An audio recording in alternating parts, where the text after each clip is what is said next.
Hello everyone, welcome to a brand new episode of TVG Talk. My name is Paco Trevino, and today I'm joined by Laura Chapa. Hey guys.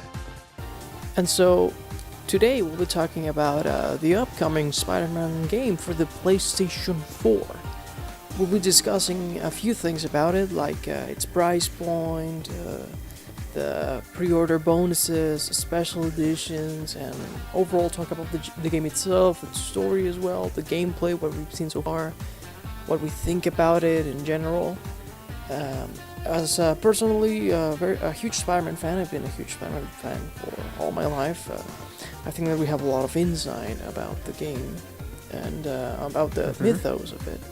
So Laura, why don't we start with you? What do you think about what we've seen so far about the game? Right. Well, ever since we saw it last E3, this game has really caught my eye. It looks really good. The story focus seems to be very strong with this one, and the story they're developing around it seems really cool with this rather new character, Mr. Negative. I think he's never even been in a Spider-Man video game. This really seems to me like it's what Arkham Asylum was for Batman, but now for Spider-Man, and it's really cool. Yeah, I'll definitely agree with you with the Arkham angle. This is definitely, like, Sony is definitely aiming to make this the big new Spider-Man IP in gaming. This is not a licensed movie game. This is not, it's been in the oven for a couple of years now, so it's a complete 180 from what we saw with the Amazing Spider-Man games and even stuff like Shattered Dimensions, which was pretty good, but definitely had a different scope.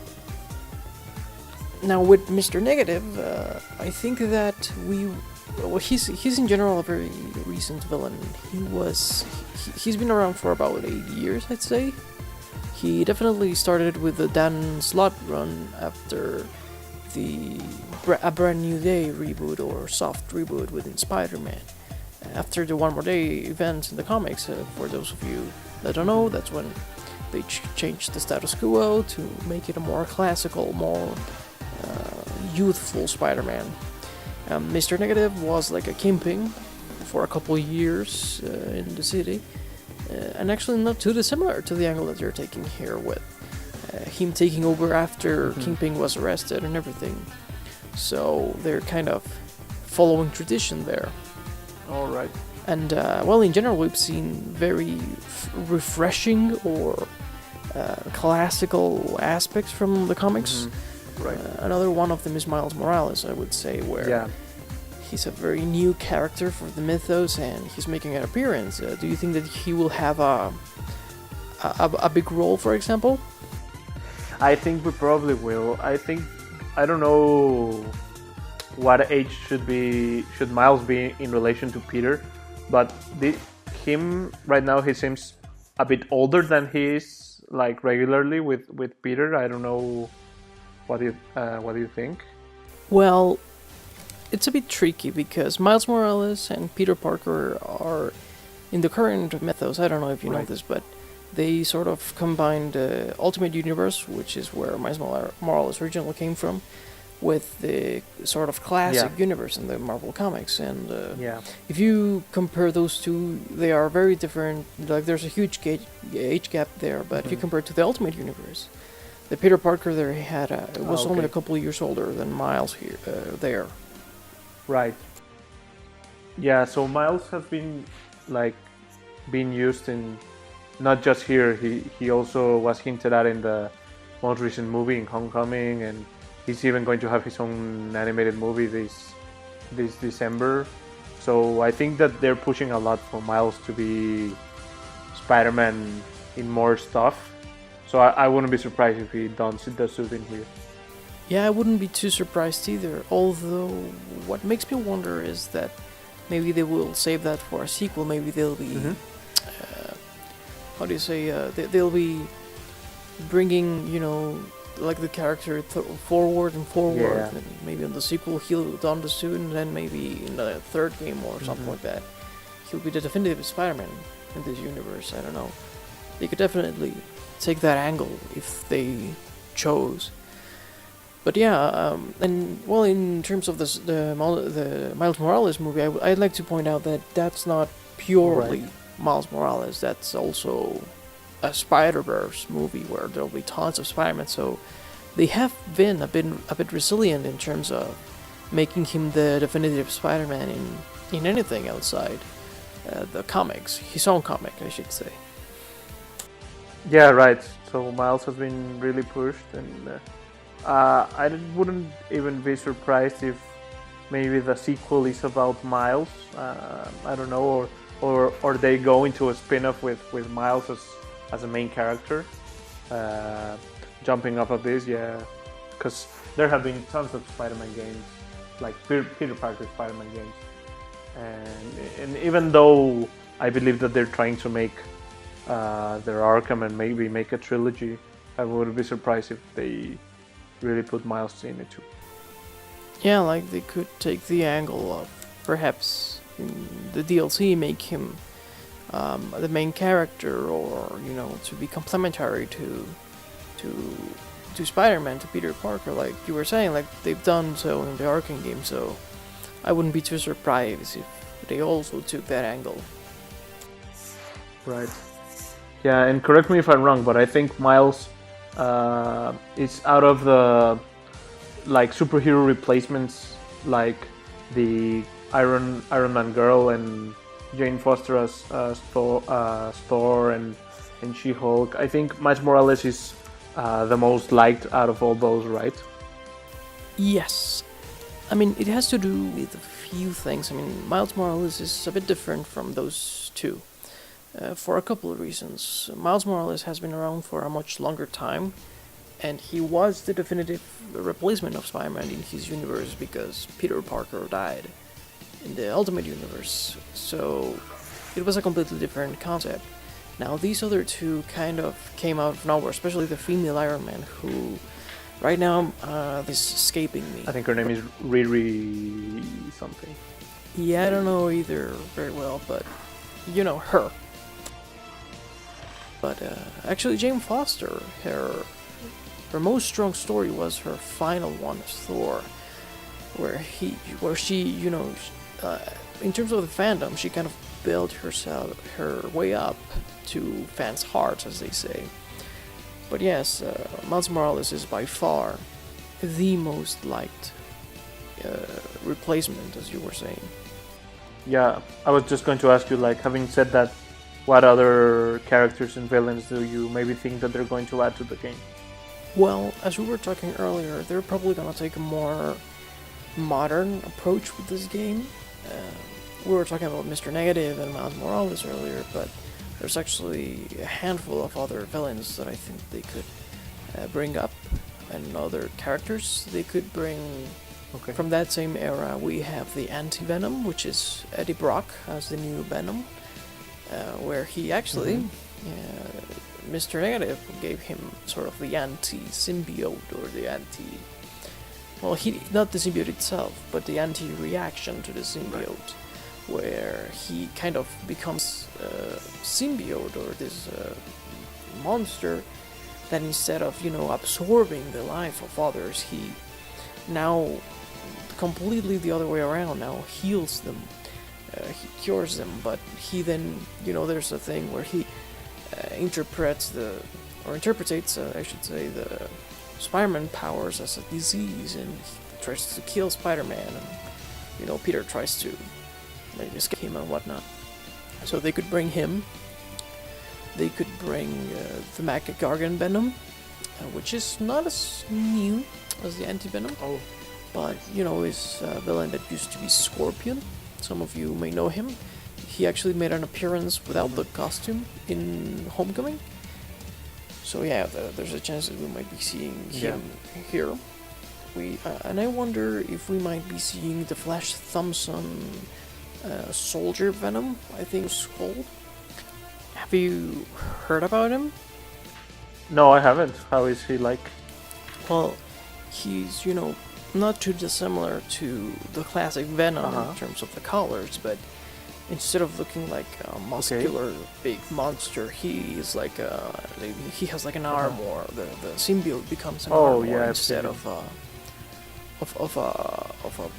like muscle tissue. and he is basically a government agent. He does things for the government. And I wonder if, he'll collide with Spider-Man at some point, like, oh, the government is intervening or something like that. Mm-hmm. And so, another character that I think that they might be bringing in is Menace. I don't know if you guys have heard about him, but he's basically, the Hobgoblin or Green Goblin type of villain, where he's in this, in the glider thing, and for the sake of this video, I'm not spoiling the story in case it's important in the game. It's a very important villain for a couple of years in the Spider-Man mythos, so it wouldn't surprise me if this character played a big role in this game, for example. And another character that I think that they may be bringing. Well, we've already seen Mary Jane Watson in a very different interpretation of the classic style, where she's sometimes more of a model or something like that. Here she's a journalist, which falls in line with some recent interpretations of the character, where they make her less about her looks and more about, substance. And I think that the rumor is that Venom, the Agent Venom, will be in the movie, right? In the most recent one with I forgot the actor's name, but the most recent Venom movie. I mean, we've talked about him, but the name just escapes me right now. Tom Hardy. Right, exactly, yeah. Tom Hardy. Yeah. So yeah, I have heard the rumor, but and actually that reinforces the idea that maybe he'll appear here because they'll try to cross-promote everything. I mean, we've seen some Homecoming influences here, and overall I do think that they'll try to cross-promote them and try to, make characters popular, like we mentioned earlier with Scorpion, so yeah. No, I agree with you that they're going to take a lot of modern choices of Spider-Man, and it's going to be really interesting. Yes, well, I wanted to address something else right now, something that kind of worries me within the game, which is the approach. I think that there's still some space for it to almost fail. You see, the thing that worries me is that if they'll do like a cash grab or something, given that we've seen very linear approaches when it comes to the story progression and everything, like kind of interactive cutscenes, which works in other genres. I mean, some fantastic games are very story driven, but I kind of wish that Spider-Man, or I kind of hope all the time that Spider-Man is more of a interactive experience, not necessarily, do press X or triangle to progress. Well, I wouldn't think so. Like, sure, I wouldn't like that, but with the thing that you were mentioning, that they're really working hard on the engine of the web swinging, and for the first time it's going to be physics based in that. I wouldn't think that they will do all that just to make the game so story based and not give you freedom to go around the city and do other missions and whatnot. Yeah, I guess that you're right. Just our typical, worries and whatnot. But yeah, I guess that the next point that we should tackle now is the DLC and pre-order bonuses and everything. So we've already heard that there will be pre-order DLC, right out of the gate, which will comprise of chapters. Now, we're yet to know more about their length or everything. I guess that we'll know stuff like that as the launch approaches. But so far, there's already story DLC announced even before the game comes out. And so, I don't know, I guess that I wanted to get your thoughts on that. Yeah, well, my initial thoughts are not super positive about, the DLC already being announced. But if the game feels complete, I don't have major troubles with it. It's just when some games have this and and the game feels like that shouldn't be that should have been there, that is where you feel cheated. So if the game feels fine without them, then okay, go ahead. I mean, sure, I'll play you if it's worth it, and if I like the game, yeah, I would want more of it. Yeah, I guess that's the age-old question when it comes to DLC, isn't it? Whether it's worth it or not. And if the game feels complete without it. But yeah, I guess that we shall see. Now the next point would be talking about the special edition of the game. And now the stuff that we know that it'll come with is it'll have some costumes, if I'm not mistaken. It'll come with a statue, and I think that they call it a mini art book. And so yeah, it's going to retail for $150, and the whole thing just seems too overpriced, too overblown in my opinion. You know, I've been buying a lot of special editions as of late with Breath of the Wild and Xenoblade Chronicles, and usually they pick the type of content that perhaps is more about the game and developers and everything. I mean, I guess that I would like to know your thoughts on that. Right. Well, I think I don't know about pricing of special editions, but to me 150 seems like too much. Like, I know that it comes with a statue and the DLC and whatever, but I don't know, it just feels to me like, hey, if you want a Spider-Man figurine that it's that good, maybe buy a hot toy or a figure art or something like that. It just seems weird to me. And besides, the statue is like, most of it is just like a big block, and then it's Spider-Man on top of it. So I'm like, I'm pretty sure they could have made a much better statue with that. I absolutely agree with you. I mean, as somewhat of a collector in statues and figures and everything, this does feel a lot like something that's lacking in a few areas. I mean, the art book is not very appealing. It seems very limited, and it feels like, I don't know, if tomorrow they release an unofficial art book, it'll have everything this one has and more.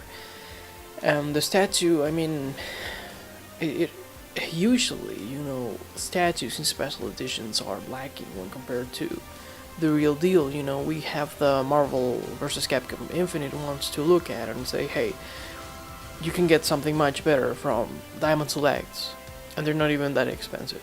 So in general, the special editions with statues and everything, generally speaking, don't seem to be all that worth it at all. But, you know, to be completely honest with you, that doesn't detract from the game itself, you know, the pre-order bonuses or the special edition.